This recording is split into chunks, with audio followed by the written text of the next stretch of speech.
Jaya Radha Madhava Kunja Bihari.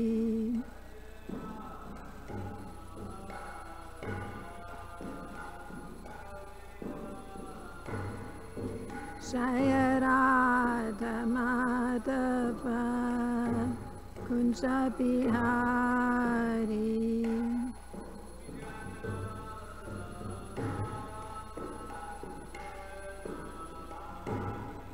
Jaya Gopi Jana Vallabha Girivardhari.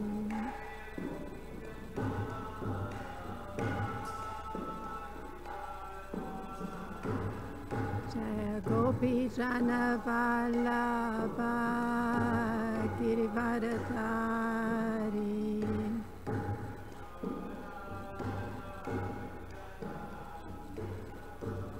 Sodanandana Prachajana Ranjana.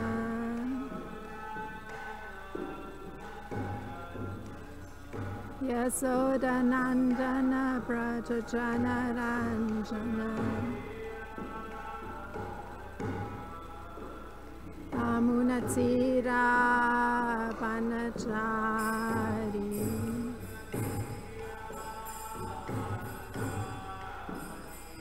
Amunatira Vanachari.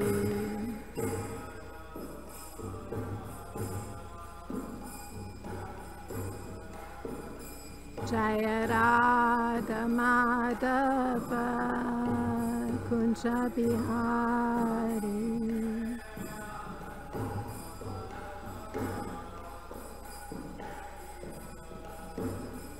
Jaya Radha Madhava Kunja Bihari.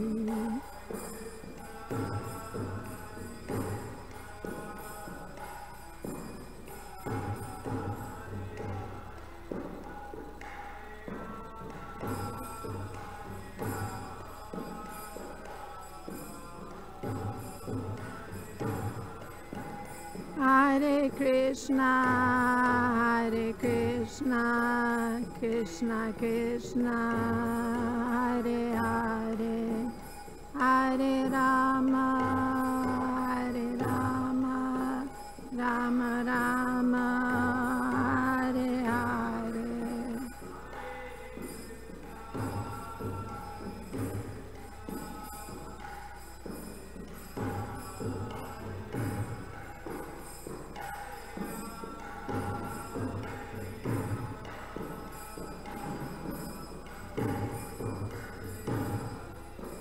Hare Krishna, Krishna Krishna, Hare Hare, Hare Rama,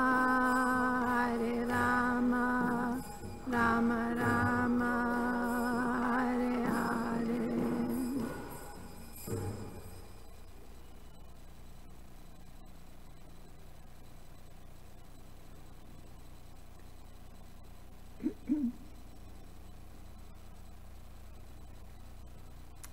Om Namo Bhagavate Vasudevaya.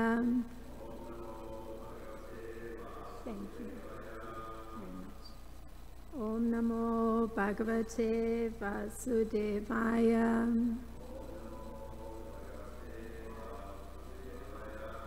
Om Namo Bhagavate Vasudevaya.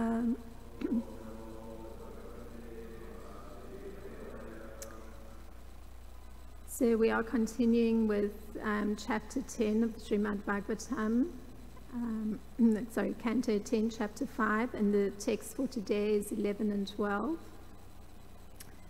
So text 11 is on the board and text 12 doesn't have a purport, so we'll chant responsively text 11. Gopya Sumrishta Mani Kundala Nishka Kantyas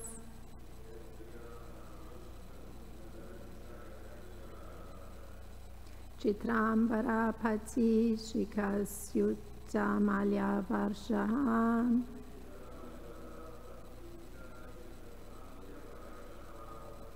Nandalayam sa yalaya vrajati virejur.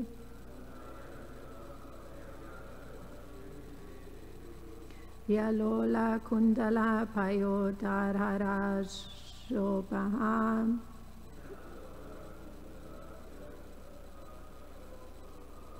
Kopya sumrishtamani kundala nishkakantyas.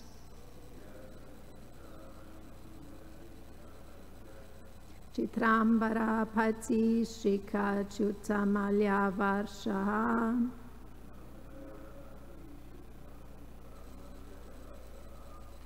Nandalayam savalaya vrajati virejur.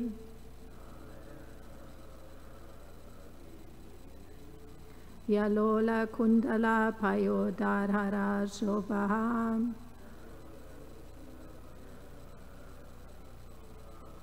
Gopya samrushta mani kundala nishkakantyash. Chitrambara pati shika chutamalya varshaha.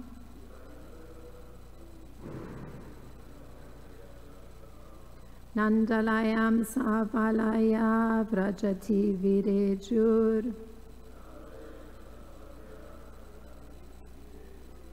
Vyalola kundala payodharhara shobham. Please chant.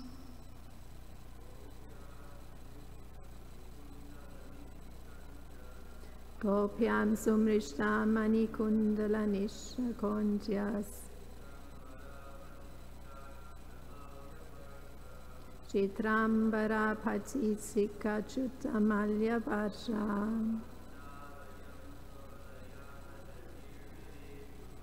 Nandalayam savalaya vrajati virejur.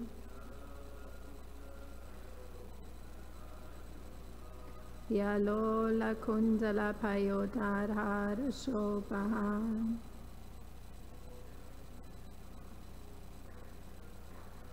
Gopya sumrishta mani kundala nishkakantyas.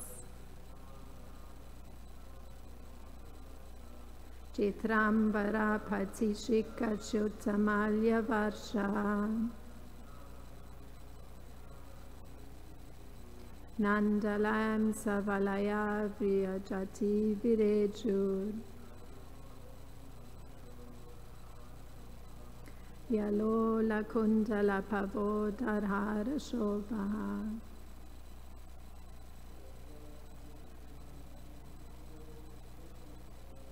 Gopya sumrishta mani kundala nishkakantyas.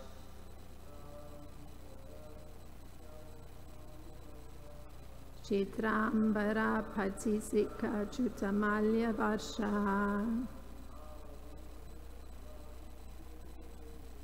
Nandalayam navalaya vrajati virejur. Vyalola kundala payodharhara shobham.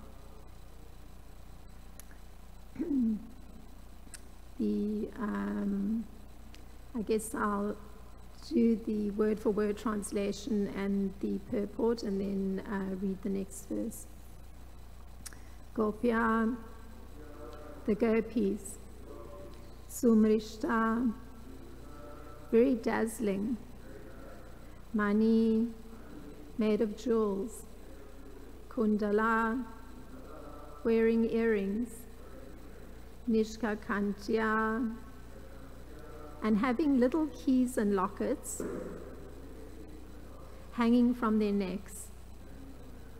Chitra ambara, dressed with varieties of colored embroidery.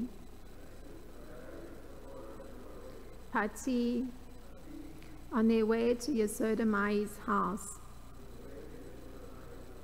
Shika, Chutya, fell from their hair. Malyavashaha, a shower of flower garlands. Nanda Alayam, to the house of Nanda Maharaj.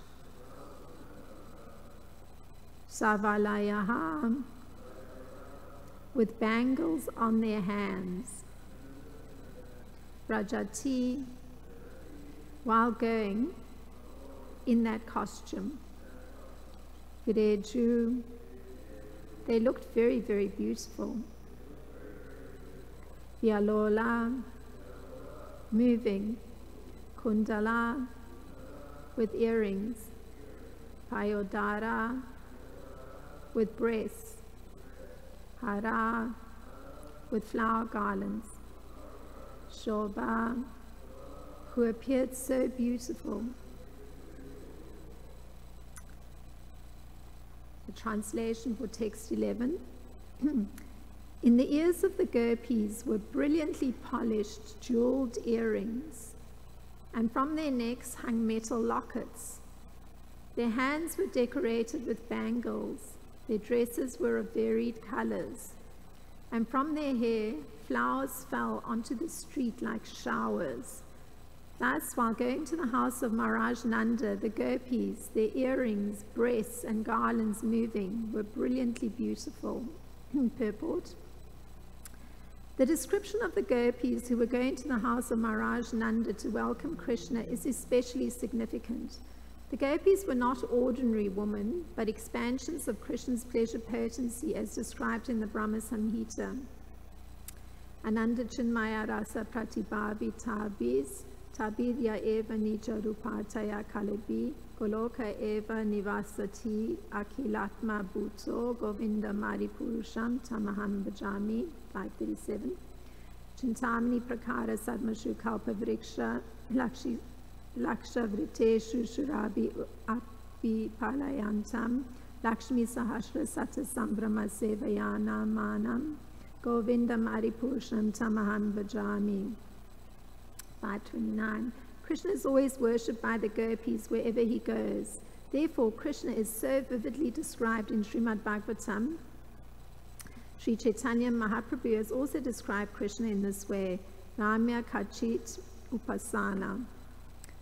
Vrajavadi Vajena Ya Kalpita. All these gopis were going to offer Krishna their presentation because the gopis are eternal associates of the Lord. Now the gopis were more jubilant because of the news of Krishna's appearance in Vrindavan. In text 12.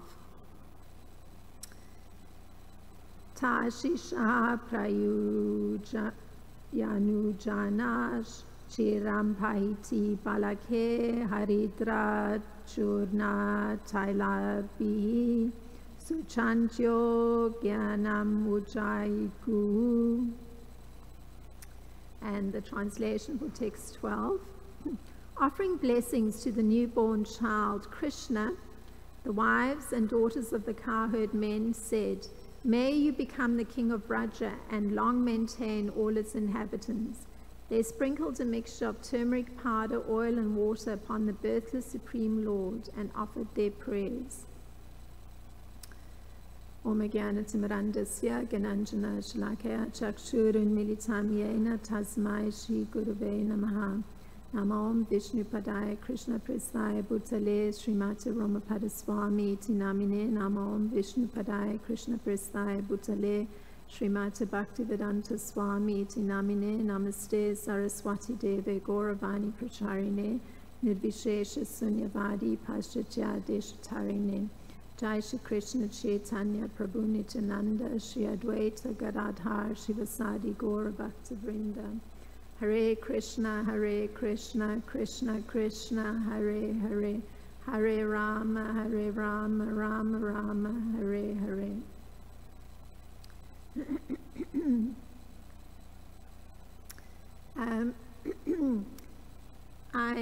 I looked at the commentary of Srila Vishwanath Chakravarti Thakur on these two verses, and interestingly enough, he gives a little commentary on the second verse, which Srila Prabhupada doesn't comment on.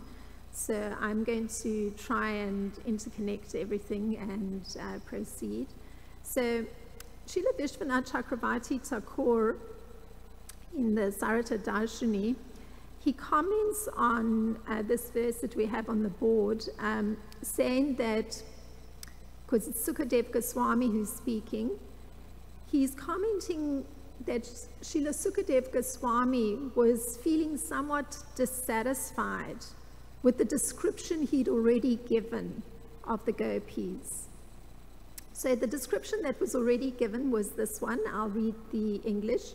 The lotus-like faces, extraordinarily beautiful, being decorated with saffron and newly grown kumkum, the wives of the cowherd men hurried to the home of Mother Yashoda with presentations in their hands. Because of natural beauty, the wives had full hips and full breasts which moved as they hurried along. So that was the previous text. So this is the description that Srila Sukadev Goswami had already given of the gopis, and which Srila Vishwanath Chakravarti Thakur is commenting wasn't satisfying Srila Sukadev Goswami adequately, so hence the description today. Now, the emphasis that Srila Vishwanath Chakravarti Thakur puts in the description, the first description, which was in text 10 covered yesterday, he particularly puts an emphasis on this word balibihi, which is translated as with presentations in their hands, or that the gopis had put gold coins, jewel necklaces and expensive cloth, along with fruits such as coconut rice, durva grass, sandalwood and garlands on the trays that they were holding in their left hand, and that the trays were covered with a gold cloth. So the verse today, Srila Sukadev Goswami, he's proceeding to elaborate on the beauty of the gopis. And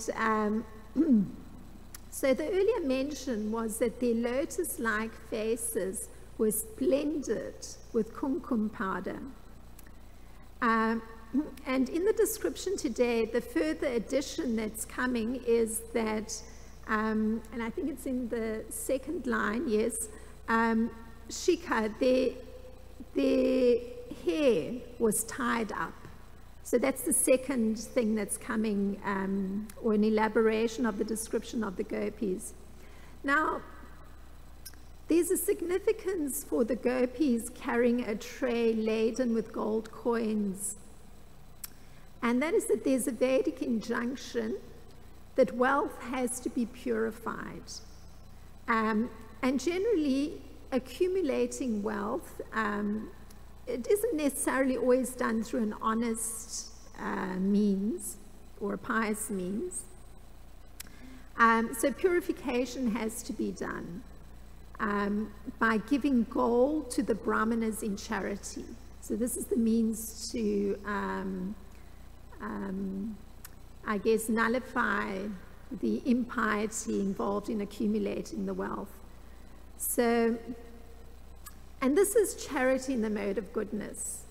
And Krishna describes this in 1721 Bhagavad Gita, where he says, charity given out of duty, without expectation of return, at the proper time and place, and to a worthy person, is considered to be in the mode of goodness. So the charity here is given to a person engaged in spiritual activities.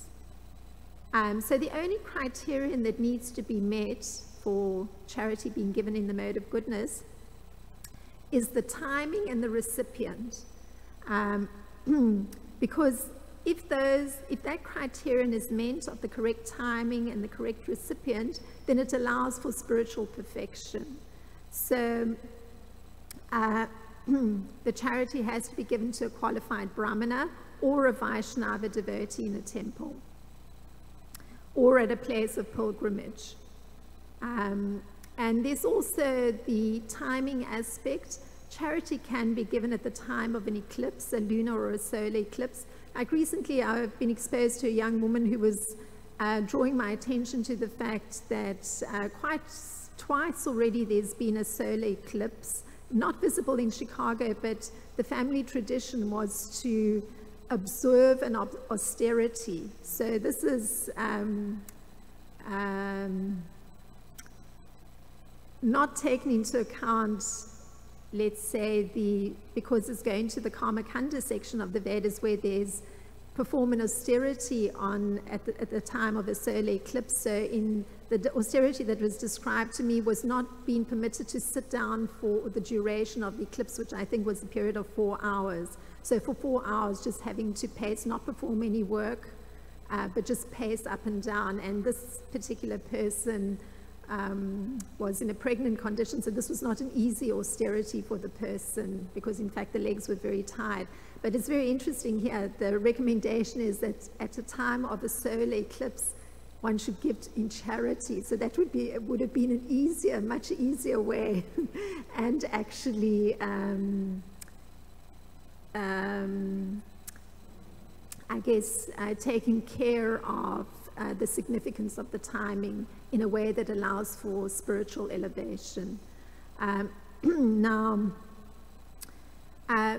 the significance of the gopis having grains on their trays that they were carrying in their left hands, it's also in a Vedic injunction that when there's a newborn child, there also has to be purification connected to birth.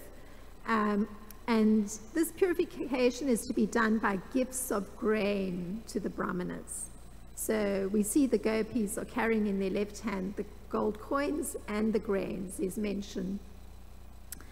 So the basic tenet for these acts of charity is that there's a necessity of purifying one's life. Because one's always living in a state that's sullied by material interactions. I mean, whether it's in performing business, there's always mental calculation of, getting more profit for oneself. So that's getting sullied in that material interaction. Or there's a certain material grossness. I mean, one thinking of the birth process, extremely gross. So there has to be purification. So all of that is taken care of just in this one little tray being carried by the gopis as they're moving, because they're carrying the appropriate articles for purification, which allows for any corrupting elements to be eliminated. So they're following Vedic injunctions. Now, there's actually 3 things that need to be made pure. And one is the duration of one's life has to be purified, the possession of wealth, and one's very self. So the duration of life is purified by taking a daily bath and by cleansing the body externally and internally. And Srila Prabhupada says also accepting the 10 kinds of purificatory processes, marriage, etc., all the samskaras. And the possession of wealth is purified by austerity. So the person that I was speaking to about performing this austerity at the time of a solar eclipse, I asked what was the purpose of that particular austerity, and it was explained to me that it was a family tradition. The person had been instructed to do that by the mother-in-law. And in actual fact, just her austerity is purifying the possession of wealth, actually, just having undertaken that austerity. But it was not understood. It was just, this is the tradition in the family, and, it has to be followed. So it's very interesting when one has transcendental knowledge, one can actually see very clearly what even persons who are performing austerities dutifully, based on the Vedas, may not even be understanding. So it's very interesting. And the purification of self is the study of the Vedas, because one is attempting to understand more closely the absolute truth and therefore realize one's very self. Now, just a little comment to relate to the duration of life being purified by taking a daily bath.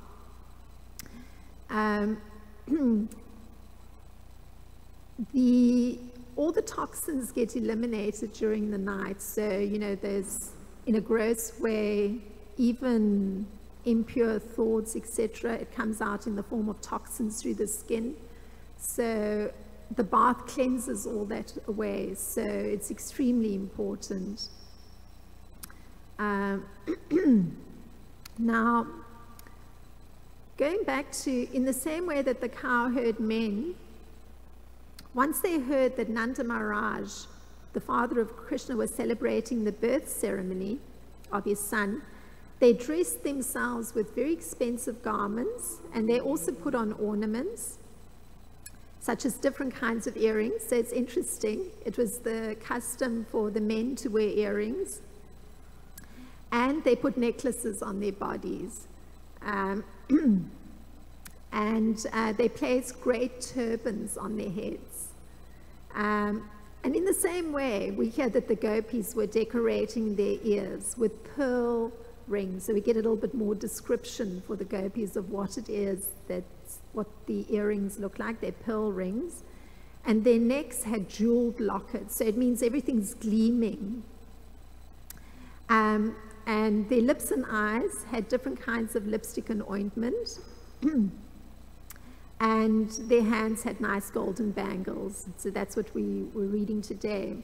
So although the beauty, and this is very interesting, although the beauty of the gopis had already been described, that they had lotus-like faces and there was kumkum powder, because of their great devotion to Lord Krishna, that's why Srila Vishwanath Chakravarti Thakur is commenting that Srila Sukadev Goswami wanted to describe even more the gopis.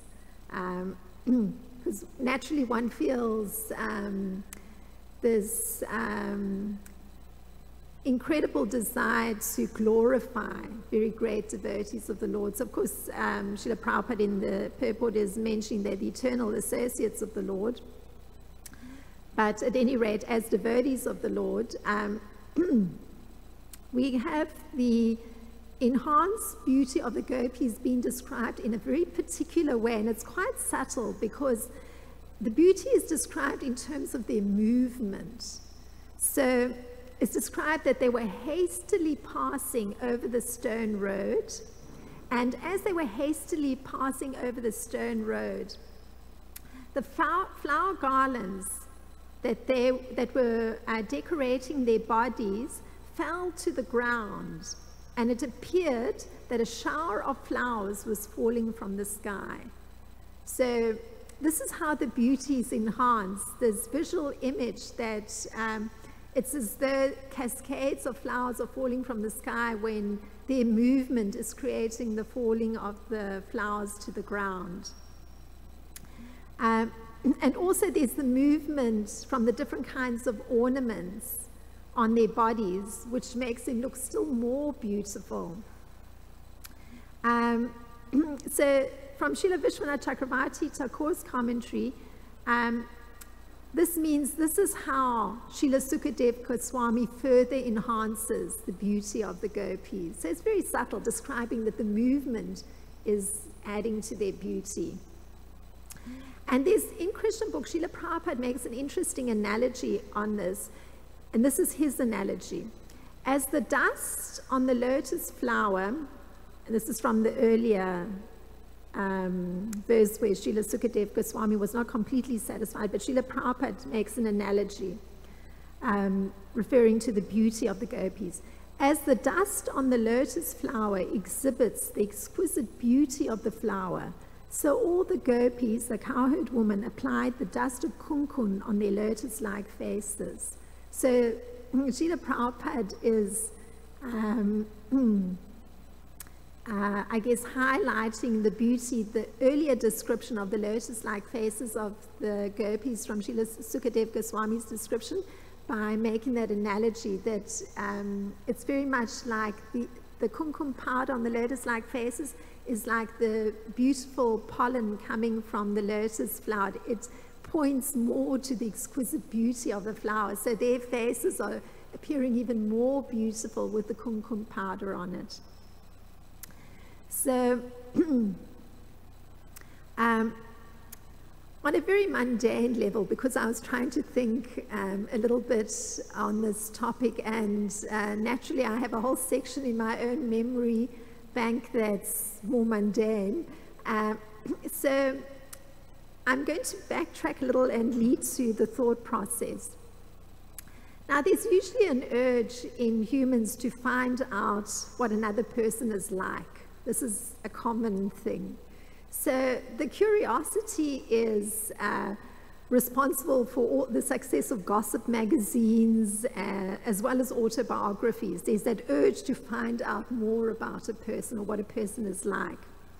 So even romances, they start with some desire to penetrate this enigmatic shield that's there of a beloved person. So usually psychologists, they devise some means to find out what's hidden behind the external mask. So for example, hypnosis is used as a kind of truth serum, where you're going to find out what's behind the external. Now, where I'm going to with this is, I was thinking, because I've liked doing photography, I particularly like doing movement photography. So with movement photography, it's supposed to be, and this is a special term is given to it. I mean, it sounds more gross kind of movement, but it's jumpology, the study of persons who are moving but jumping.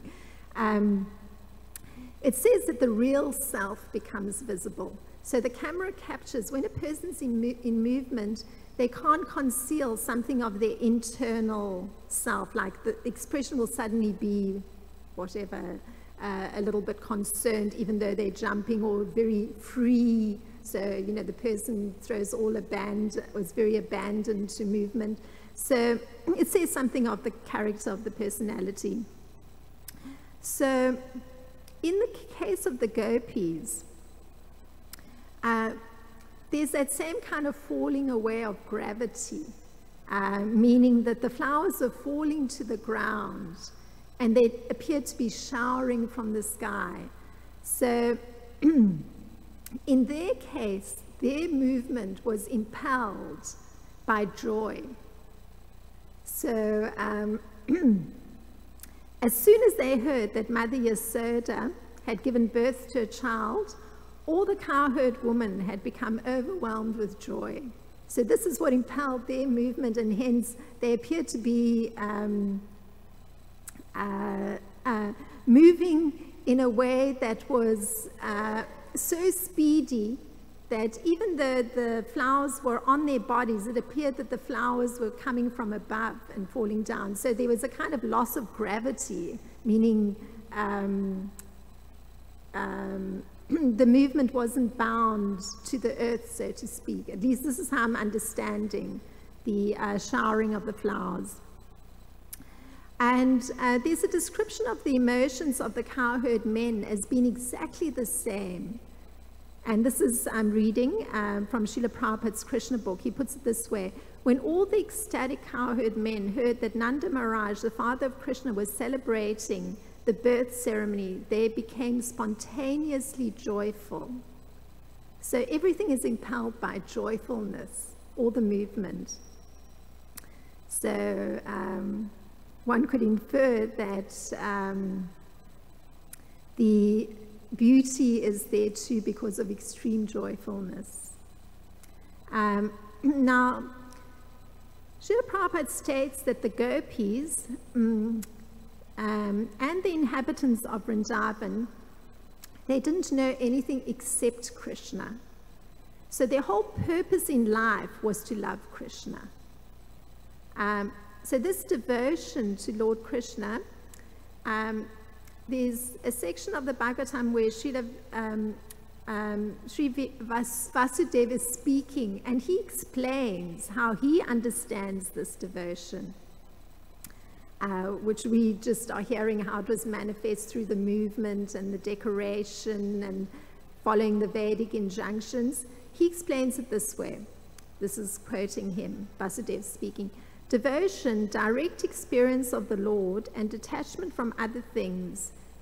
These three occur simultaneously for one who has taken shelter of the Supreme Personality of Godhead, in the same way that pleasure, nourishment, and relief from hunger come simultaneously and increasingly with each bite for a person engaged in eating.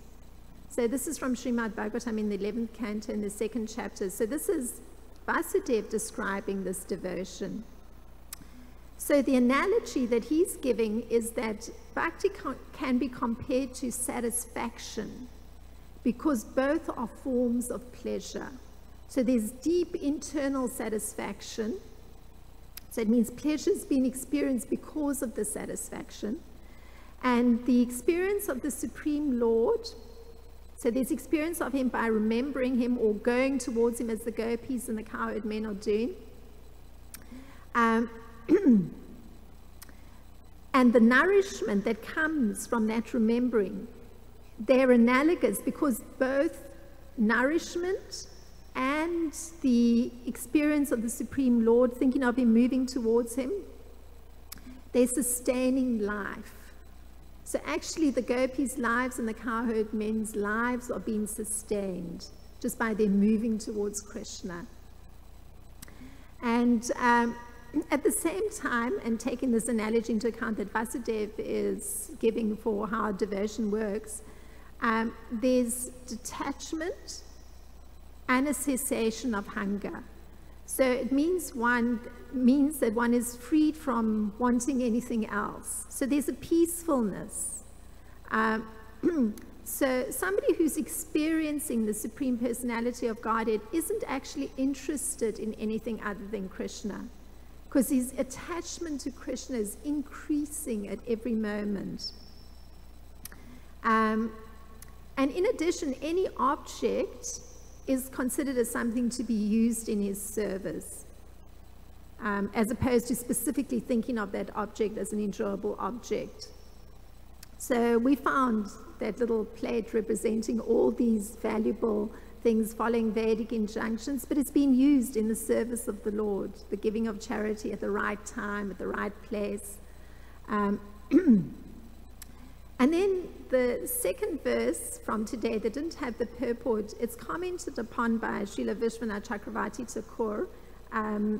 It says that then the gopis reach the destination and they enter the maternity ward, as Srila Vishwanath Chakravarti Thakur puts it.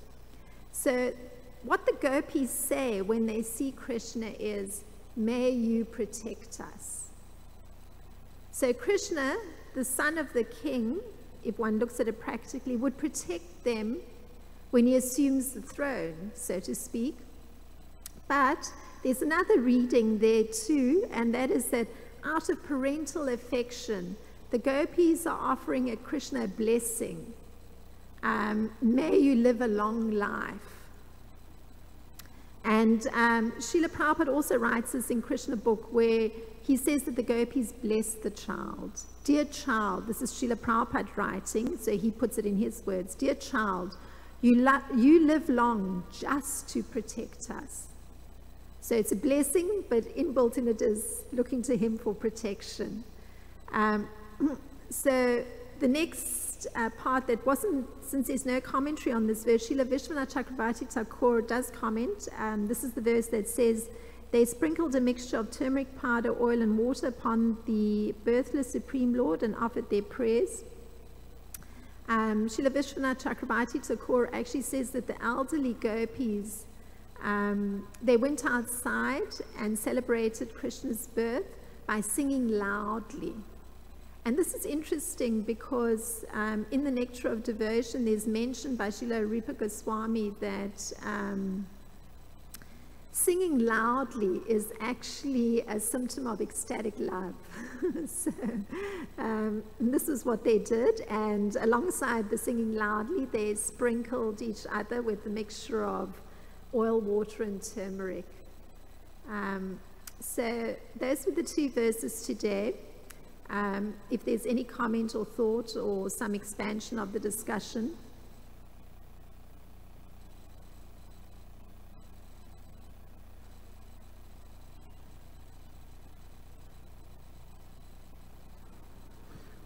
Hare Krishna, Mataji, thank you for class. I liked what you just mentioned about singing loudly can be a symptom of ecstatic love. It was reminding me of a talk I heard from Ayendra Das when he said that chanting japa is effective, but it's like taking little pellet pills of the medicine, but chanting loudly is like an injection of bhakti. It just causes like a lot more taste to happen. So just wanted to comment on that. Thank you very much for the contribution, considering it's coming from a devotee that dedicated his life to almost incessantly chanting. So this is very significant.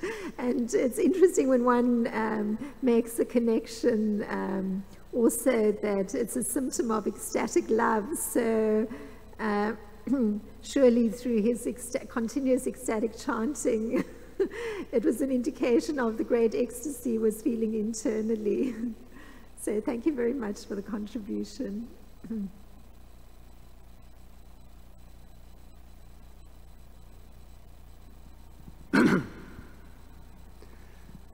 the purport, Prabhupada is describing these verses from Brahma Samhita.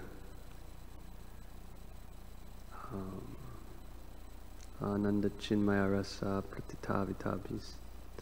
And Lakshavrateshu Sudabirda Bipalyantam Lakshmi Sahasra. Krishna is always worshipped by the gopis wherever he goes. So in this verse, it's describing that Krishna's birth appearance and the gopis are rushing. So this implies that these gopis are of an older, perhaps they're in a different mood. Perhaps they're in a more Vatsalya, seeing Krishna as because he's a baby. So that would be an incompatible rasa for the gopis that Krishna enjoys with or dances with.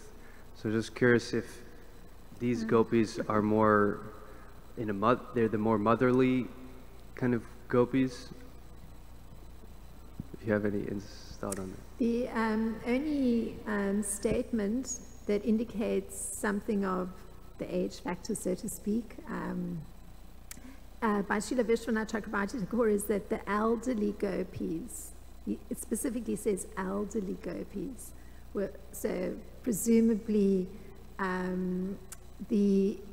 he's referring to the gopis in the second verse as elderly, the ones when they actually step outside, they sing loudly, they throw the oil and the turmeric, or not throw it, but I guess place it on their bodies. The cowherd men come to do the throwing. He specifically says elderly, and you know, whether that indicates that, you know, they're not in the mood of conjugal love, a kind of parental affection, that would seem to be accurate. That it's because mention is made parental affection and elderly. So indeed there's, I guess, different categories of the gopis, and at least Srila Vishwanath Chakravarti Thakur does point to them being older.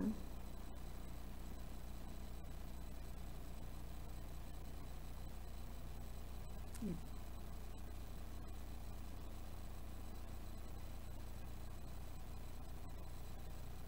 Thanks, Mataji, for the class. In further verses, the verses described how they also throw themselves milk and milk products. Look like an Abhishek, like a living Abhishek. In my eyes, I don't know, probably I'm wrong. Yeah, that was the cowherd Because men it's who did the throne. oils and flowers and water and all kinds of things. People throw themselves in joy, you know. Yeah, in their case, they were sprinkling. It was the Sprinkling, cowherd men yeah. who did the throwing. And what was thrown was the milk products. And that also was an indication, which will come to from the previous classes, where there's mention of the great wealth and the sheer quantity of milk products. So they could freely throw milk or freely throw...